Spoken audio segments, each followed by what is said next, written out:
আজকে সকালের নাস্তার জন্য ছোট আলুর ঝাল ঝাল ভর্তা করে নিয়েছিলাম। এই ছোট আলু কিন্তু অনেক সময় গলা চুলকায়, কিন্তু এটার কিছু টেকনিক আছে যেটা অবলম্বন করলে একদমই গলা চুলকায় না। এটা অবশ্য কম বেশি অনেকেই জানে, আবার অনেকেই জানেন না। যারা জানেন না তাদের জন্য আজকের ভিডিও। এইভাবে একবার ভর্তা বানিয়ে দেখবেন, অসম্ভব মজা হয়। ছোট আলু পরিমাণ মতো নিয়ে খুব ভালো করে ধুয়ে নিতে হবে, কারণ অনেক বেশি বালু থাকে এই ছোট আলুতে। তারপরে ধুয়ে নেওয়া হয়ে গেলে কিন্তু কাঁচামরিচ দিয়ে এটা সিদ্ধ করে নিতে হবে।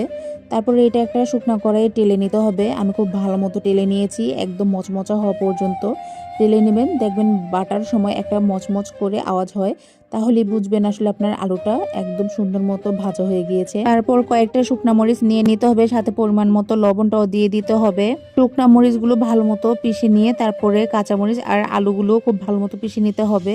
দুবার করে বাটা হয়ে গেলে এখানে দিয়ে দিতে হবে পেঁয়াজ, বেশ অনেকটা পরিমাণে পেঁয়াজ দিয়ে দিতে হবে। আর মনে রাখতে হবে পেঁয়াজটা কিন্তু একদম বেশি বাটা হলে হবে না, পেঁয়াজটা একটু আধা ভাঙা থাকলেই খেতে বেশি ভালো লাগে।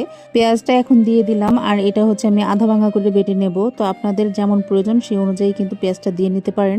এভাবে আমি দুইবার করে বেটে নিয়েছি, তারপরে কিন্তু তৈরি হয়ে যাবে সুস্বাদু এই ঝাল ঝাল ভর্তাটা। গ্রামের মানুষ কিন্তু ছোট আলুর এই ভর্তাটা অনেক বেশি পছন্দ করে, আবার অনেকেই একদম পছন্দ করে না, গলায় লাগে। তো আপনাদের কার কেমন লাগলো ভিডিওটি অবশ্যই সবাই জানাবেন। সবাইকে অসংখ্য ধন্যবাদ।